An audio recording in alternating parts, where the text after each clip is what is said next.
Il n'y a pas de politique idéale, il n'y a pas de politique sans risque, mais comme le disait Madès France, il y a des politiques sans chance. Et le problème, c'est que dans l'apprentissage, on mène une politique sans chance. On a par rapport à l'Allemagne une comparaison accablante. Ils ont 3 fois plus d'apprentis que nous, on a 3 fois plus de chômeurs chez les jeunes qu'eux, et on dépense pour chaque apprenti 3 fois plus qu'eux. Ça, c'est le constat. Le pire, c'est que chaque année, on se retrouve en se disant « Ah bah oui, l'Allemagne, c'est le modèle ». C'est que chaque année, on se dit l'apprentissage, c'est ce qui permet de mieux et le plus efficacement l'entrée sur le marché du travail. Et lorsqu'on regarde les chiffres aujourd'hui, on voit qu'on est en recul par rapport au nombre d'apprentis qu'il y avait encore il y a 3 ans en France. On voit que pendant 2 années, les chiffres d'investissement dans l'apprentissage ont diminué. En d'autres termes, on a l'éléphant est dans la pièce et on refuse de le voir.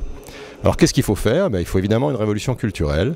Il faut d'abord redonner aux entreprises, comme c'est le cas en Allemagne, un rôle central, non pas de dire que l'éducation doit être abandonnée aux entreprises ou avoir une vision absurde où on oppose le côté mercantile à la formation. Non, en Allemagne, les entreprises savent les qualifications dont elles ont besoin aujourd'hui et plus encore demain. Il faut donc leur faire confiance. En France, le système, la carte, les contenus, tout ça est aux mains de l'administration.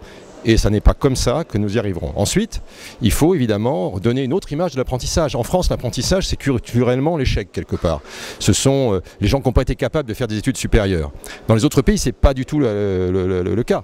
C'est un choix et il y a de l'apprentissage dans toutes les professions. Haut degré de qualification ou qualification plus modeste.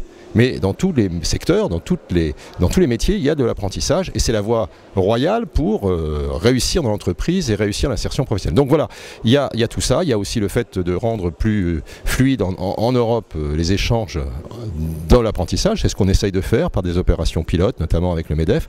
C'est aussi donc un changement global qu'il faut avoir en œuvre et il faut que tout le monde y collabore. Mais encore une fois, ce qui est très important, c'est que l'entreprise soit non pas à la périphérie du système, voire écartée du système, il faut qu'elle soit au cœur du système dans un partage qui est de l'intérêt à la fois des entreprises, des parents, parce qu'ils sont soucieux de l'avenir de leurs enfants, et des apprentis eux-mêmes.